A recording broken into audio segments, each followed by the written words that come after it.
Hi, I'm Rob. And I'm Rob. And this is Ask Rob and Rob.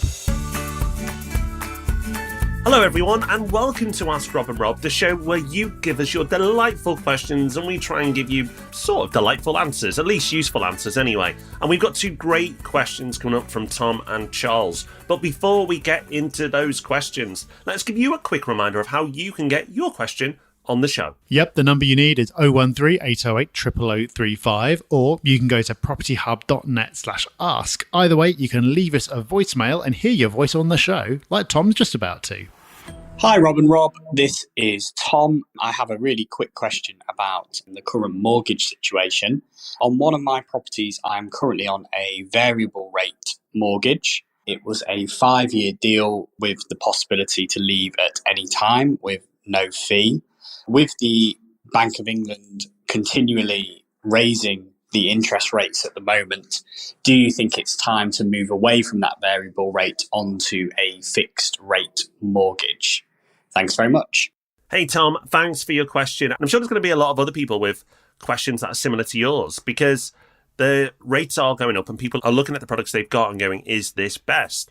I think a lot of people, when they look at it, will end up sticking with what they've got, because when you exit a mortgage during a product term, you normally pay a redemption penalty, which is just an excess fee for moving product during the time that you've committed to. Now, if you're out of your discount window or your incentive window with your mortgage, then you can obviously move without penalty. But you are within that window, but you've said there's no fee to move. So you're in a really good position, which means that you have that option to look around. So for me, it's an easy one. Go and speak to a mortgage broker, one who really understands the market, one who really understands investments, and go, okay, what should I be doing right now? Should I be moving to a fixed or a variable moving forward? What are the rates? Because obviously you'd expect to pay a bit more for a fixed rate, and make an assessment on what options are available to you. Because there is no penalty, it'd almost be mad not to have a look at what's out there and make a decision to see if you'd be better off with moving. I suspect you would be, but don't take it for granted. Have a look and then make your decision, but have a look with an expert. That's the key point here. Don't do it by yourself. You will make a better decision if you work with a really good mortgage broker. Now, if you work with a not so good mortgage broker, you probably would be better doing it yourself. But there are lots of good mortgage brokers out there. So get in touch with one, take their advice and make your decision. But Tom, you're in a great place. You have options, so make use of them. Okay, let's hear our second question from Charles. Hello, Rob and Rob. It's Shaz calling from Derby. Firstly, thank you for the great inspiration that you deliver each week. Really, really useful and some great knowledge. So thank you for that. My question is, I'm looking to purchase a property. It's a tenanted property, and the tenancy agreement currently is in a short hold, but it's a rolling contract. I'm not quite happy with the rent the tenant is currently paying. So I just wanted to understand what are my options in terms of trying to exercise a rent increase after I've purchased the property. The figures currently stack up as they stand. However, I just wanted to kind of bring the rent in line with market conditions.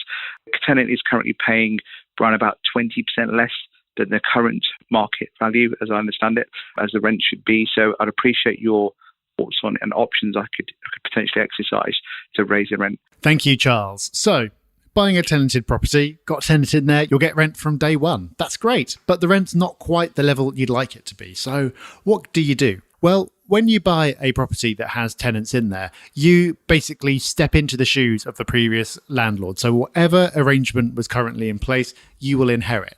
The good news is that it's on a periodic tenancy at the moment, which means that there's nothing stopping you from increasing the rent. If previously there was a fixed term in place and the rent had been agreed, then you wouldn't be able to do anything till the end of the fixed term. But as it's periodic, you can. So the question is, how do you go about it? There's a formal method that you can use, which is serving a particular notice saying that the rent is going up. But there's an informal way, which is really just as good, which is having a conversation with a tenant, agreeing on what the new level of rent is going to be, writing that down. It doesn't have to be in any kind of set form. And then they start paying it, and that's it. It doesn't really matter which method you use, because ultimately it comes down to the same thing, which is the tenant willing and able to pay the level of rent that you want them to? there's a strong chance that if you go in there on day one and increase the rent by 20%, they'll either say, well, I can't pay that. Or even if you are only increasing it to market rent, they will get upset on principle that you've come in and done this out of nowhere, and they'll decide to move on anyway. They might not, but they might. So the way that I would approach this is to start off by doing nothing with the rent on day one. Go in, do an inspection, see how the property's being used, see if anything needs to be done to the property, because it's possible that the tenant's upset about things that haven't been fixed for a long time, or it's looking a bit tired, and to get the level of rent you think it should, it would need to be refurbed anyway. So you can go in there, make some improvements, and also sort of calibrate where you believe the level of rent should really be. Through doing that, you'll build a bit of a relationship with the tenant, and you'll also, over the course of the first few months, get a feel for whether it's a tenant that you really want to keep hold of or not. Because it may be the case that you do all that and you go, you know what? If I had an empty property now, I would have to do all these things to it and spend all this money. The tenant in there is clearly a really good one. So I'll have a conversation with them about working up to a level that's maybe 10% below where I believe I could get on the market. And I'd be happy with that, and they'd be happy with that. And that's great. Or you may go through all that and go, well, actually, this tenant is never going to be willing to pay any more. They're a bit unreliable with their payments anyway. So I'll just make moves to end the tenancy, do anything that needs to be done, and then get a new tenant in at the rent that I believe I can achieve. There's no way of knowing in advance which of those or something else will be the best thing to do. But the point is, you can be open-minded about it now and not have to rush into making any kind of decision, and make that decision in perhaps a few months' time with a bit more information. So it's good news, Charles, because you do have the flexibility. So make use of it. And whatever you decide to do, good luck. So that's us done for another week. Thank you for joining us. Make sure you're back with us on Thursday for the Property Podcast, and we'll be back next Tuesday for another round of your questions. Can't wait. Until then, take care. Have fun. Bye-bye. Bye-bye.